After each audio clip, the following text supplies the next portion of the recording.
9 circles. Today we're going to cover section 9.6, other angles. Your class opener. Find the values of x and y in circle O. Objectives for today is to solve problems and prove statements involving angles formed by chords, secants, and tangents. Theorem 9.9. The measure of an angle formed by two chords that intersect inside a circle is equal to half the sum of the measures of the intercepted arcs. So let's look at an example. First off over here, let's say I wanted to try to find the measure of angle 1. Well, the first thing I notice is the vertex for angle 1 isn't at the center and it's not on the circle itself, so it's just somewhere inside the circle. I also know that angle 1 and the angle over here are vertical angles and they're going to be the same size. So how do you calculate how big those are? Well, if you just take the two intercepted arcs from those two angles, and let's just make up some numbers. So let's say out here is a 100-degree arc, and over here is a 40-degree arc. You're just going to take the average of them. And how do you take the average? You add them up and divide by 2. So I would take 100 plus 40 divided by 2. 140 divided by 2 is going to be 70. So angle 1 would end up equaling a 70-degree angle. So here are some sample problems for us finding the value of x. So again, if I look at this problem, all I'm doing is finding the average between 40 and 160. So I know if I add them up, I get 200, divide by 2, and I get that the average is 100. The one on the right looks a little different. They want me to find how big one of the arcs would be.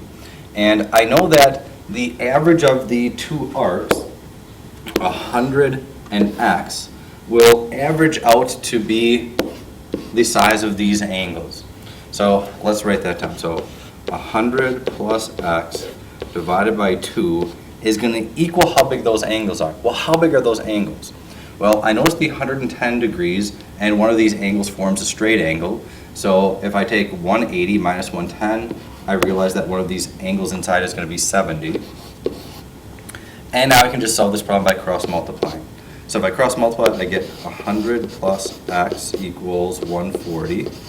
Subtract off 100, and x is 40.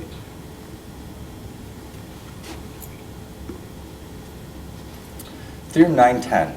The measure of an angle formed by two secants, two tangents, or a secant and a tangent drawn from a point outside a circle is equal to half the difference of the measures of the intercepted arc. So let's do an example on the diagram shown.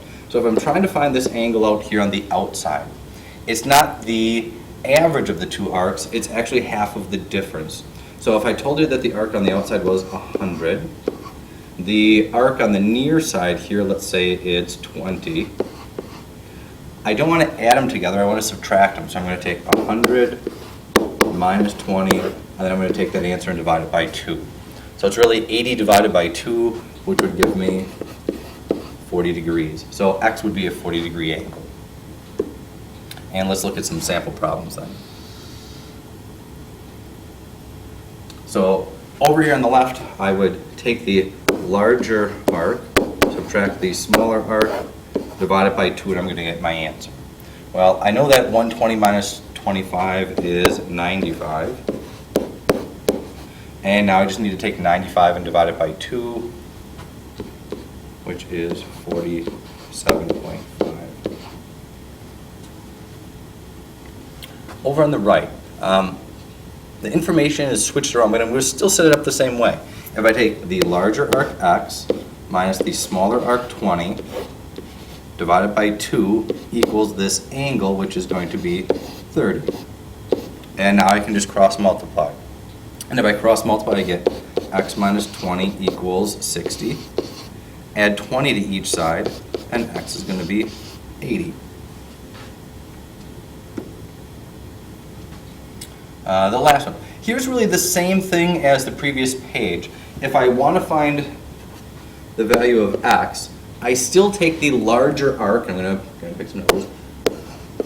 So minus the smaller arc. Well, here's the arc far on the outside, 160. If the one on the near side, say, is 60, I would still just subtract them and divide by 2.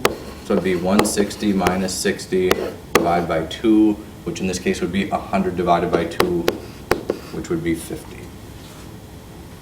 So let's look at some sample problems for this one.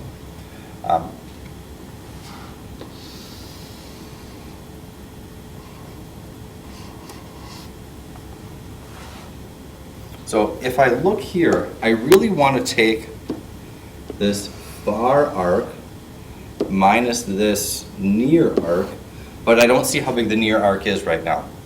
But I do notice that a complete circle would be 360 degrees, and so far I have 170 and 100, so I'm up to 270, so this missing arc must be 90. Now I can set up my problem and take the far arc of 170 minus the near arc of 90 and divide it by 2. So if I subtract, I end up getting 80 over 2, which is 40. Problem on the right. The same information, but they've mixed up what's unknown. I don't know the far arc, but I set the problem up the same way. The far arc x minus the near arc 80 divided by 2 equals the angle of 25. And now I'm just going to cross multiply. X minus 80 equals 50. Add 80 onto each side, and we get 130.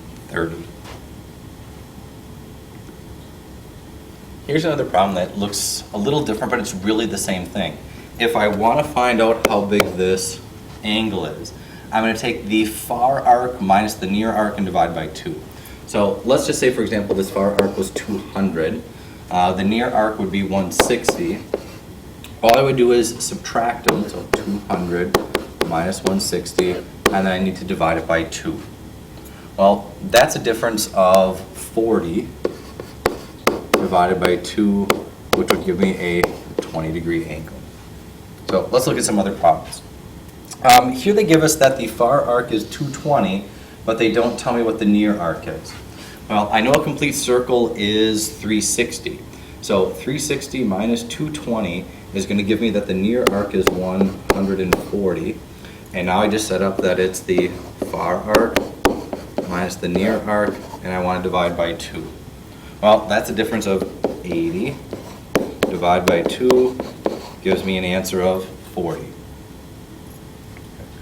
The problem on the right, same type of thing, looks a little different. First I need my arcs. Well, I know that the near arc is x. A whole circle is 360, so the far arc must be 360 minus x. And now I set up the problem. So I know that the problem is the far arc, 360 minus x, minus the near arc, x, divided by 2 equals my angle of 50. And now I'm going to cross multiply.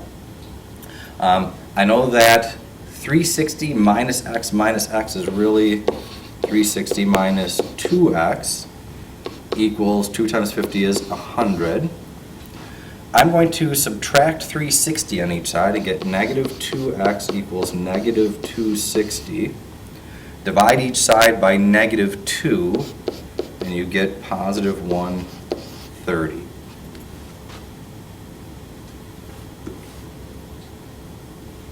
And your closure. How does finding the angle measure when the vertex is outside the circle compare to finding the angle measure when the vertex is inside the circle? And give an example.